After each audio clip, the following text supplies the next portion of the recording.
کہ جی جیو فین سے میں آپ زمان پاک میں اس وقت وہاں تھی، پتا چلا کہ آپ اس ایریا میں تھے، تو یہ کون سا کوئی جرم ہے؟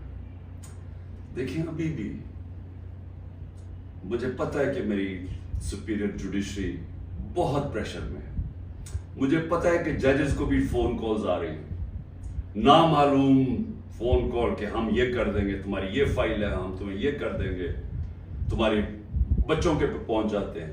یہ مجھے پتا ہے کہ اس وقت جوڈیشری کے اوپر وہ پریشر ہے جو کبھی پہلے نہیں تھا، اور مجھے یہ بھی پتا ہے کہ سارے ملک کے اداروں کو صرف استعمال کیا جا رہا ہے ایک کام سے، کہ کسی طرح تحریک انصاف کو ختم کیا جائے۔ ایف آئی اے کا سارے کام ختم ہے، وہ بھول گئے ہیں کہ شہباز شریف نے 16 ارب روپے کا ایف آئی اے نے اتنا بڑا اوپن اینڈ شٹ اس کا کرپشن کیس پکڑا تھا، مقصود چپراسی والا۔ ایف آئی اے کو پتا ہے کہ 4 وہ گواہ بھی مر چکے ہیں، سب کو ہارٹ اٹیک ہو گیا، ان کو پتا ہے کہ ان کا ایک بڑا زبردست آفیسر ڈاکٹر رضوان وہ بھی ہارٹ اٹیک سے مر چکے، لیکن ایف آئی اے کو کوئی اور کام نہیں، تحریک انصاف کے اوپر کیسے کیسز ڈھونڈنے ہیں اور کیسے ان کے لوگوں کے اوپر انتقامی کارروائی کرنی ہے۔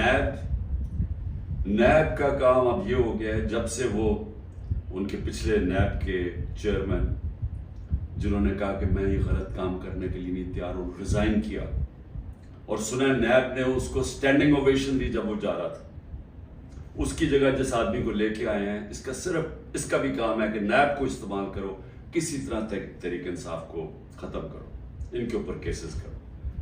پولیس، یہ پہلی دفعہ ہوا ہے کہ میں نے اپنے جو ہمیں خبریں آئی ہیں جیلوں سے بھی، ہمارے جو لوگ جن کا واسطہ پڑا پولیس سے، یہ پہلی دفعہ میں نے سنا ہے کہ انہوں نے یہ کہا کہ اکثریت پولیس بالکل خوش نہیں ہے جو ان سے کروایا جا رہا ہے۔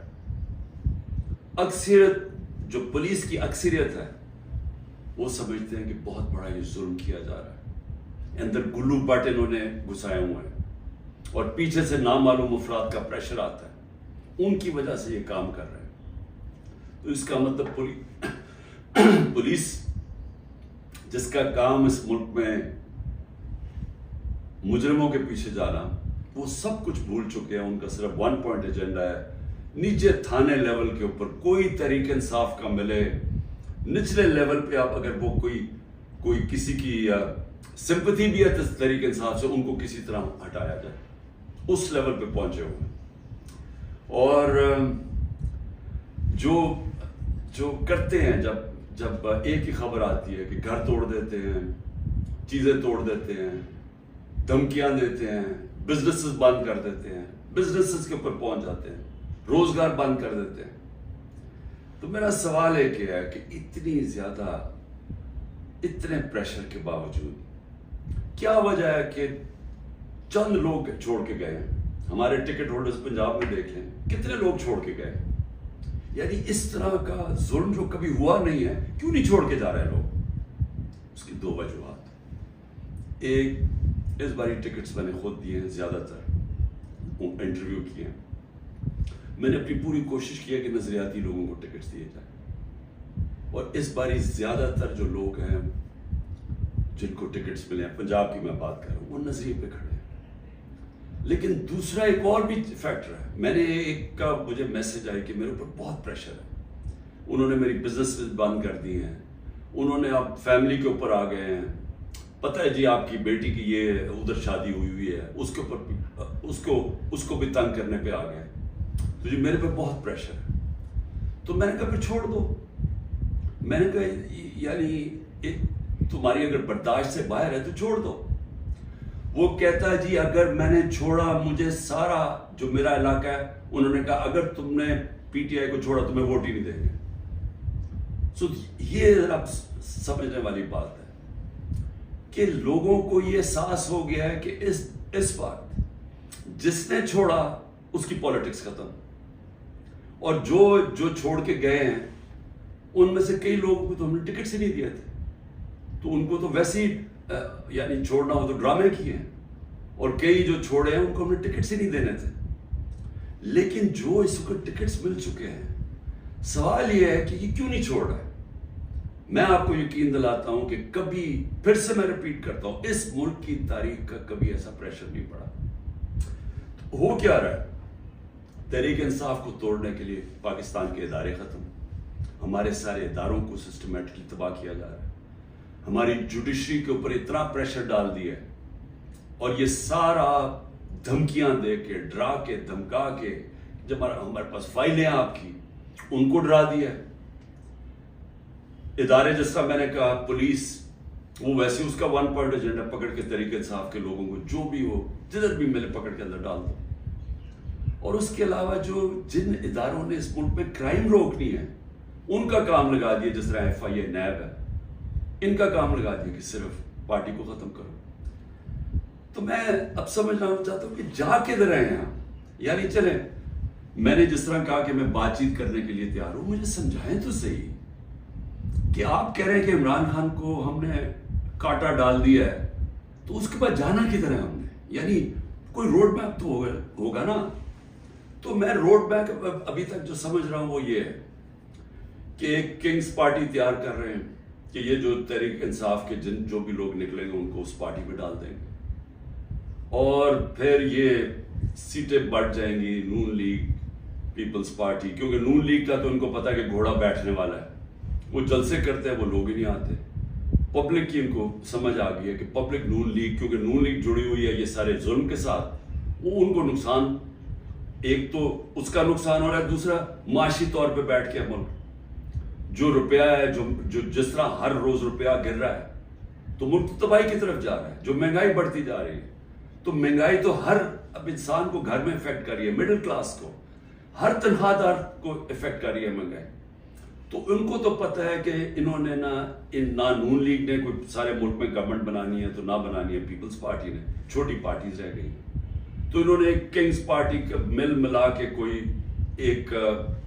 ایک یہ لوگوں کا اکٹھا کر کے کولیشن سی بنانی ہے۔ میرا سوال یہ ہے کہ کیا اس طرح کی کولیشن پاکستان کو اس مشکل وقت سے نکال سکتی ہے؟ میں جب سے گورنمنٹ سے نکلا ہوں، میں ایک بات کہہ رہا ہوں کہ جب تک ہمارے ملک میں ایک مضبوط گورنمنٹ، اور مضبوط گورنمنٹ کیا ہوتی ہے؟ یہ نہیں کہ اسٹیبلشمنٹ اس کے پیچھے کھڑی ہے، یہ مضبوط گورنمنٹ نہیں ہوتی۔ مضبوط گورنمنٹ وہ ہوتی ہے جس کے پیچھے عوام کھڑی ہوتی ہے، جو عوام جس کے اوپر اعتماد کرتی ہے۔ یہ لوگوں کو اکٹھا کر کے اور اسٹیبلشمنٹ پیچھے کھڑی ہو جائے، اور کسی کا خیال ہے کہ جو آج پاکستان کو مسئلے مسائل آ گئے ہیں ہم اس میں سے نکل جائیں گے، کوئی اس خوش فہمی میں نہ رہے، کیونکہ یہ صرف ایک پبلک مینڈیٹ سے جو گورنمنٹ آئے گی وہ بڑے فیصلے کرے گی، وہ اس ملک میں اصلاحات کرے گی، وہ اس ملک میں قانون کی حکمرانی قائم کرے گی، اس کے بغیر پاکستان سروائیو ہی نہیں کرتا۔ یہ میرے سے سن لیں، یہ ملک بچے گا ہی نہیں اگر ہم نے اس ملک میں رول آف لا، قانون کی حکمرانی نہ قائم کی۔ یہ جو جنگل کا قانون ہے یہ ملک کو تباہ کر رہا ہے۔ کوئی اس وقت لوگوں کی امید ختم ہو گئی ہے پاکستان سے، لوگ چھوڑ کے جا رہے ہیں۔ جو پروفیشنلز ہیں، جو سب سے بڑا اثاثہ ہے ملک کا، جو آپ کے پڑھے لکھے لوگ ہیں، جو کہ اسپیشلسٹ ہیں، جس طرح میں نے آپ کو کہا 10% شوکت خانم کے کنسلٹنٹ چھوڑ کے جا رہے ہیں، 10% مشکل سے ملتا ہے کینسر کے اسپیشلسٹ۔ ان کو پتا ہے وہ دنیا میں کہیں بھی چلے جائیں ان کے 2 یا 3 گنا زیادہ سیلری مل جائے گی ان کو باہر، کیونکہ ڈیمانڈ ہے دنیا میں۔ تو اس طرح ہر پروفیشنل جس کی دنیا میں ڈیمانڈ ہے وہ سوچ رہا ہے چھوڑ کے جانے کا، کیونکہ اس کو امید ہی نہیں نظر آ رہی۔ لوگ مشکل وقت برداشت کر لیتے ہیں اگر آگے ان کو امید ہو۔ لوگ مشکل وقت برداشت کر رہے تھے، کرونا کے بعد ایک مشکل وقت آیا ہوا تھا، لیکن لوگوں کو نظر آ رہا تھا کہ ٹھیک ہے حالات بہتر ہو رہے ہیں، معیشت اوپر جا رہی ہے، ادارے فنکشن کرنے شروع کر دیے ہیں، کوئی انٹرفیئرنس نہیں ہے۔ عمران خان نے کبھی کسی جوڈیشری کے اندر انٹرفیئر نہیں کیا، نیب کو اس نے نہیں کہا کہ فلانے آدمی کے اوپر کاروائی کرو، کسی FIA کو۔ میرا جو میں نے ثناء اللہ ہے وہ IG میرے خیال میں ابھی پتہ نہیں کدھر پوسٹڈ ہیں، IG تھے، ایک دفعہ کہو کہ میں نے کبھی کسی کے خلاف انتقامی کاروائی کا کہا ہے۔ ہمارے سارے 95% کیسز پرانے تھے۔ یہ بولتے ہیں نون لیگ والے کہ جی اب ہم نے بھی بڑا سفر کیا ہے، اب آپ کریں۔ آپ کے 95% آپ کے اپنے دور میں بنائے گئے تھے کیسز، اسحاق ڈار آپ کے دور میں بھاگا تھا، نواز شریف کے بیٹے آپ کے دور میں بھاگے تھے، نواز شریف کی کنوکشن پینما میں آپ کے دور میں ہوئی تھی، مریم کی اور نواز شریف کی. تو یہ ہمیں نہ کہیں، یہ سارے کیسز پرانے آ رہے تھے. آپ میرے سے NRO مانگ رہے تھے، آپ میرے سے یہ کہہ رہے تھے کہ ہم نے چوری کیا، ہم کوئی خاص مخلوق ہے الگ، ہمیں معاف کر دیں. ہم نے صرف ہمارے دور میں شہباز شریف کے کیس بنا تھا، مقصود چپڑاسی والا 16 ارب اور 8 ارب جو اس نے منی لانڈرنگ کی تھی کہ باہر سے پاپڑ والا اور ان کے نام پہ اور چینی والا کے نام پہ انہوں نے فراڈنٹ پیسے بلوائے تھے. اس کے علاوہ ہمارے کوئی کیس نہیں تھے، ہم آن گوئنگ کیسز تھے. اور ہم نے کبھی کسی سے ظلم نہیں کیا، ہم نے کبھی عورتوں کو نہیں اٹھایا، ہم نے کبھی گھروں کے اندر نہیں گھس کے دروازے توڑ کے اور ساری گھر تباہ کیا. ہم نے کبھی لوگوں کو، کارکنوں کو اس طرح کے جیلوں میں نہیں ڈالا، کسی پر تشدد نہیں کیا. پوچھیں کسی سے، ایک آدمی بتایا کہ ہم نے تشدد کیا. مریم نے جا کے اٹیک کر دیا نیب آفس کو، پتھر مارے انہوں نے. بتائیں کتنے لوگوں کو اپنے اینٹی ٹیررزم کورٹ پہ پکڑا. یہ کیا مریم کے اوپر کوئی کیس ہوئے؟ تو یہ ہمیں نہ کہو کہ جناب آپ کے اوپر یہ گزری. یہ کبھی کسی پارٹی کی تاریخ میں پاکستان میں نہیں گزری. یہ پارٹی کو کبھی ختم کرنے کی کوشش ہے، جو پوری طرح سارے اسٹیٹ کے ادارے لگے ہوئے ہیں اس پارٹی کو ختم کرنے کے لیے. لیکن پارٹی ایسے ختم نہیں ہوتی، کیونکہ پارٹی لوگوں کے دلوں میں چلی جاتی ہے، اس کا آپ کچھ کر ہی نہیں سکتے. جو مرضی آپ کریں گے، لوگوں کے جب فیصلہ کر لیتی ہے عوام، تو یہ جو ٹکٹ ہولڈرز ہیں ہمارے سارے، ان سے پوچھیں، جب ان سے انٹرویو کریں، جب آپ ان کو تنگ کر رہے ہیں تو پوچھیں تو صحیح کہ اتنا آپ کے اوپر پریشر ہے، کیوں نہیں چھوڑ رہے. ان میں سے کہیں گے کہ ہم نظریاتی طور پہ اس کے ساتھ ہیں، ہم کسی اور پارٹی پہ نہیں جائیں گے. ساتھ یہ بھی آپ کو کہیں گے کہ ہمیں کوئی ہمارے حلقے میں ووٹ نہیں ڈالے گا، ہماری سیاست ختم ہو جائے گی. ابھی جو پہلے ہوا تھا 16 جولائی کو جو بائی الیکشنز ہوئے تھے، وہ لوٹے سب اڑ گئے تھے، لوگوں نے ان کے خلاف ووٹ دی تھی. اور اب اس سے بھی زیادہ برے حالات ہیں، کیونکہ لوگوں کو غصہ ہے جو ہو رہا ہے. اس وقت عوام غصے میں ہے، لیکن گھبرائی ہوئی ہے، کیونکہ کبھی اس طرح کا کریک ڈاؤن دیکھا ہی نہیں ہے. تو میرا آخر میں اپنی عوام کو پیغام ہے، کیونکہ مجھے پتہ ہے بڑا مشکل ہے اور آپ گھبرائے ہوئے ہیں، آپ میں خوف پیدا کیا گیا. یہ جو باہر نکل کے کوئی تحریک انصاف کا نام سنتا اس کو جیل میں ڈال دیتے. لیکن بھئی آپ اپنی قوم سے دیکھیں، میں آپ کے سامنے بیٹھا ہوں، اگر کسی کو سب سے زیادہ خطرہ ہے وہ مجھے خطرہ ہے، جان کو تو میری خطرہ ہے. انہوں نے یہ کیا، دو میرے اوپر اٹیک، قتل کرنے کے واردات ہو چکی ہیں. مجھے پوری طرح پتا ہے کہ ایک دفعہ یہ اور کریں گے، کیونکہ ان کو ڈر یہ ہے کہ جیل میں بھی عمران خان بڑا مشکل رہے گا ان کے لیے. تو ایک اور حملہ ہوگا، میں تیار ہوں. انہوں نے میری جو کرنل عاصم میری سیکیورٹی کے ہیڈ تھے اس کو اغوا کر لیا، وہ غائب ہو گئے. جس نے میری سیکیورٹی کا دھیان رکھ رہے تھے وہ 3-4 دن سے وہ غائب ہے، اس کو بھی اٹھا لیا. جو گاڑیاں تھی میری سیکیورٹی کی، وہ گاڑیوں کو انہوں نے اندر امپاؤنڈ کر دیا، اور ان سے پوچھے عدالت تو کہتی جو ہمیں پتہ ہی نہیں کدھر گئی. تو سب سے زیادہ تو خطرہ مجھے ہے. کیا آپ کو لگ رہا ہے کہ میں پیچھے ہٹوں گا؟ میں کیوں نہیں پیچھے ہٹوں گا؟ کیونکہ میرے سامنے 2 راستے ہیں. ایک ہے یہ خوف کی فضا بنا کے ہمیں غلام بنا رہے ہیں، صرف مقصد یہ ہے کہ ہم بھیڑ بکریوں کی طرح یہ طاقت کی حکمرانی مان لیں. یہ سب نے کیا ہے، یہ فرعون یہ کرتا تھا، خوف اتنا پھیلا کے لوگوں کو غلام بنایا ہوا تھا. یہ یزید نے کیا تھا، کوفہ کے لوگوں کے اوپر اتنا اس کا خوف تھا اس کے ظلم کا کہ انہوں نے حضرت امام حسین کی مدد نہیں کی. اسلام کا سب سے بڑا جو تکلیف تھے ہر مسلمان کے لیے وہ واقعہ ثانیہ ہونے دیا. ہر دنیا کی تاریخ کا یزید یا ڈکٹیٹر وہ ہمیشہ خوف کے ذریعے لوگوں کو کنٹرول کرتا ہے، انسانوں کو کنٹرول کرتا ہے. اور